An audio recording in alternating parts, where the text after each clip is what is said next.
Welcome once again, students. We are doing lines and angles, exercise 5.2. Today we will be doing question number 5 and question number 6 of this exercise. Question number 5 is, in figure, if AB parallel CD. This is your AB and this is CD. These two lines are parallel. It is given. Angle APQ is equal to 50 degree. This angle APQ is 50 degree. And angle PRD is 127 degree. PRD, this angle is 127 degree. Find X and Y. This is your X and this is your Y.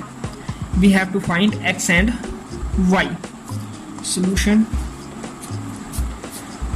To find X, we'll make use of the concept of alternate angles, because angle AP, this is CD, this is P, this is R.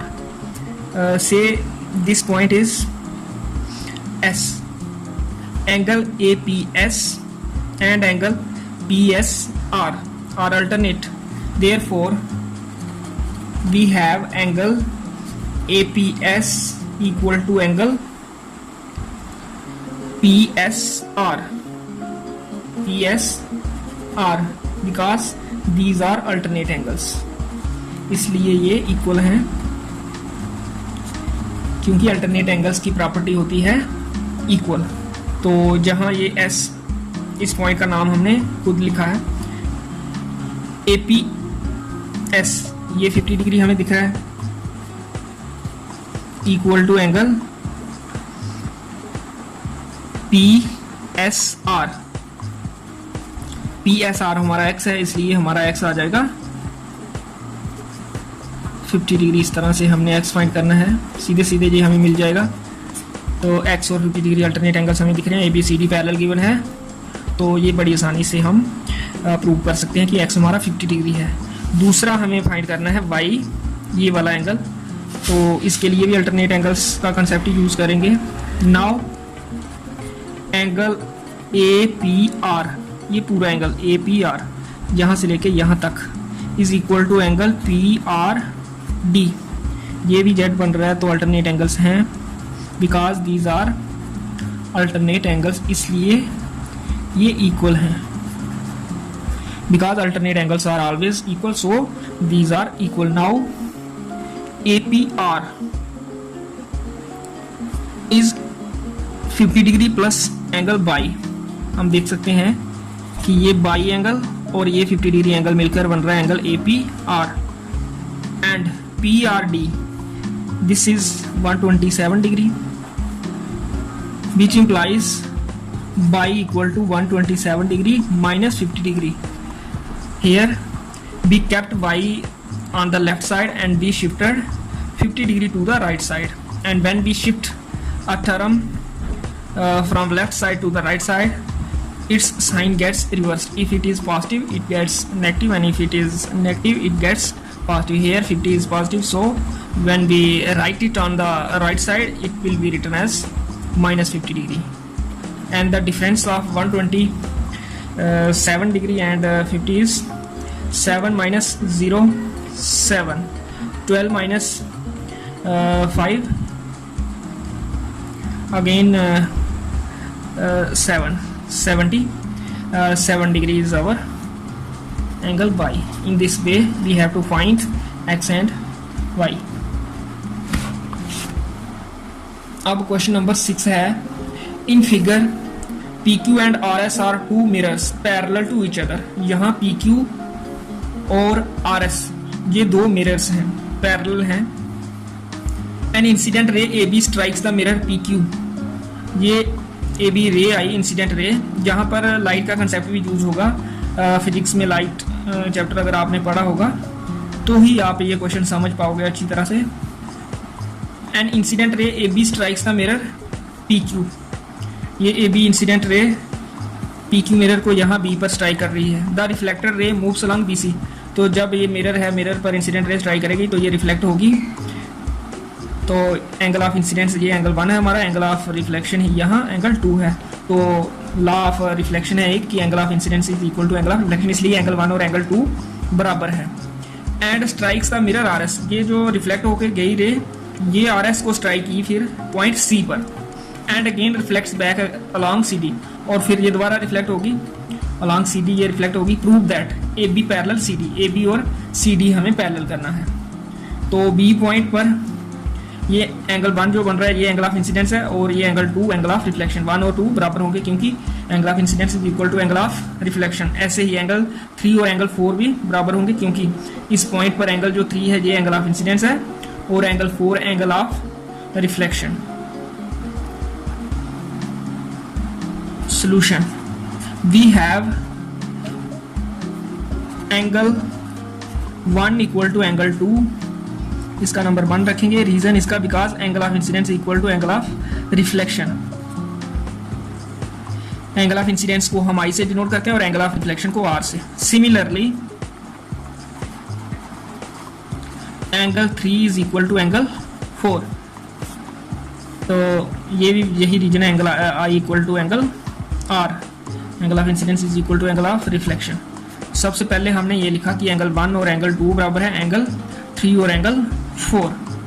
तो अब हमें ये prove करना है कि ये जो quadrilateral है बी ई सी एफ ये रेक्टेंगल है। इसको प्रूव करने के लिए ये वी ई और सी एफ नॉर्मल है, हम लिखेंगे हेयर वी ई बी लिखते हैं, बीई भी लिख सकते हैं, B E and C F are normals. Normal क्या होते हैं? जो पॉइंट ऑफ इंसिडेंस पर एक लाइन होती है 90 डिग्री का एंगल बनाती है मिरर के साथ, तो ये एंगल 90 डिग्री होंगे। Therefore angle P B E is equal to angle F B E is equal to, ये दोनों angle 90 degree, P B E F B E, और यहाँ पर ये भी आर सी एफ और एंगल एस सी एफ, ये चारों एंगल 90 डिग्री। तो अब now angle P B E equal to angle P B E और ये एंगल एस ई बी, ये अल्टरनेट एंगल है इसलिए ये इक्वल है, बिकॉज अल्टरनेट एंगल्स देयरफॉर ये पी बी ई ये 90 डिग्री है, तो एंगल एस सी बी हमारा 90 डिग्री आ गया, which implies angle S C B 90 degree. इस क्वेश्चन का नंबर 3 रखते हैं, इसका नंबर 4। तो एस सी बी ये एंगल हमने 90 डिग्री प्रूव कर दिया, ये तो पहले ही 90 है, ये भी 90 है, तो ये भी 90 है। इसी तरह से हम इसको भी प्रूव कर सकते हैं, ये एंगल और ये अल्टरनेट है, तो ये भी 90 डिग्री होगा। सिमिलरली इसको सिमिलरली लिख लेते हैं, angle P F C equal to 90 degree, तो इसका नंबर 5 रखते हैं। From 3, 4 and 5 we get quadrilateral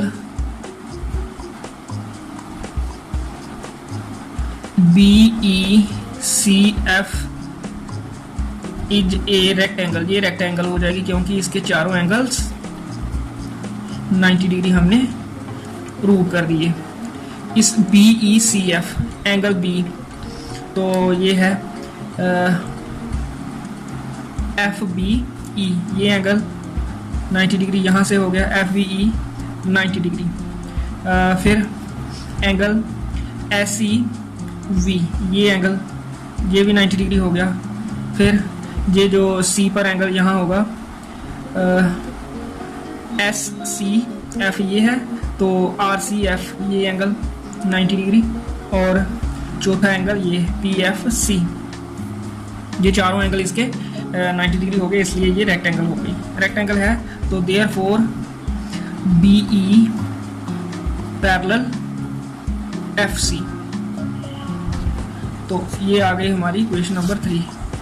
तो बी पैरेलल एफ सी, ये क्वेश्चन नहीं है, ये एक कंसेप्ट है कि बी पैरेलल एफ सी हमने प्रूव कर दिया। B E parallel F C, अगर बी ई और एफ सी पैरेलल हैं तब ये एंगल 2 और एंगल 3 जेड बना रहे हैं बी ई और एफ सी को लेकर, इसलिए ये इक्वल है क्योंकि अल्टरनेट एंगल्स हैं। Which implies angle 2 equal to angle 3 because these are alternate angles और बी ई और एफ सी पैरेलल हैं। तो अगर ये 2 3 अल्टरनेट हैं तो जब ये B E F C parallel हों तो 2 3 इक्वल होते हैं, इसलिए ये जो क्वेश्चन नंबर 7 आ गई एंगल 2 इक्वल टू एंगल 3। अब 1 2 7 से हमें क्या मिल जाएगा, फ्रॉम 1 2 एंड 7 वी गेट 1 में है एंगल 1 इक्वल टू एंगल 2, 2 में है एंगल 3 इक्वल टू एंगल 4 और 7 में है एंगल 2 इक्वल टू एंगल 3। तो इन तीनों से हमें ये मिलता है कि एंगल 1 एंगल 2 एंगल 3 एंगल 4 सारे equal. Angle 1 equal to angle 2 equal to angle 2 equal to angle 3 यहाँ से मिल रहा है, 1 इक्वल टू 2 यहाँ से और 3 इक्वल टू 4 यहाँ से। तो ये चारों एंगल हमारे इक्वल आ गए। तो हमें प्रूव करना है A B parallel C D. तो ये चारों, अब एंगल ए बी सी, ये आ गया हमारा question number 8। Which implies angle 1 plus angle 2 equal to angle, जहाँ लिखते हैं हम 1 प्लस एंगल 2, दोबारा ये लिख सकते हैं left side right side same. तो जहाँ एंगल 1 प्लस एंगल 2 ऐसे ही लिखते हैं, एंगल 1 की जगह हम एंगल 3 लिख सकते हैं क्योंकि ये चारों बराबर हैं, 1 और 3 बराबर हैं और हमारी ज़रूरत है 1 को एंगल 3 के इक्वल लिखने की और एंगल 4 को एंगल 2 को हम एंगल 4 लिखेंगे क्योंकि एंगल 2 और एंगल 4 बराबर है। तो जहां हमने यूज़ किया 8 को, तो ये नया कंसेप्ट है, नाउ लिख लेते हैं। यहाँ लिखते हैं नाउ, विच इम्प्लाइज लिखा है, विच इम्प्लाइज भी ठीक है, जहाँ से हम ये लिख सकते हैं, विच इम्प्लाइज नहीं नाउ लिखते हैं क्योंकि ये कहीं से नहीं आया है, हमने लिया है। Angle 1 plus angle 2 equal to angle 1 plus 2, फिर इसकी लेफ्ट साइड ऐसे ही रखी और राइट साइड में 1 की जगह हम 3 लिख सकते हैं क्योंकि ये चारों बराबर हैं और 2 की जगह 4 लिख सकते हैं। इससे क्या होगा, हमारा पर्पस सॉल्व होगा। 1 प्लस 2 एंगल बन रहा है मिलकर एंगल ए बी सी, 1 और 2 ए बी सी, और 3 और 4 बन रहा है मिलकर एंगल बी सी डी। तो ये जेड बना रहे हैं तो इसलिए ये अल्टरनेट एंगल्स हैं। तो ये अगर अल्टरनेट एंगल्स हैं, but these are alternate angles, और जब अल्टरनेट एंगल्स इक्वल हों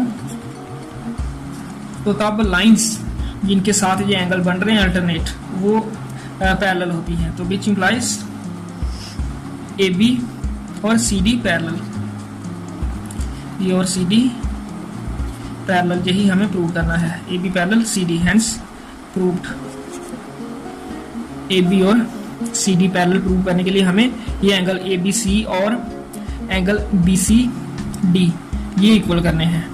तो ये हमने इक्वल यहाँ किए, ये अल्टरनेट एंगल्स हैं, तो अल्टरनेट एंगल्स जब इक्वल हो गए तो लाइंस पैरेलल होगी। इस तरह से ये क्वेश्चन नंबर 6 करना, ये थोड़ा लेंथी है तो इसको ध्यान से करना। ओके।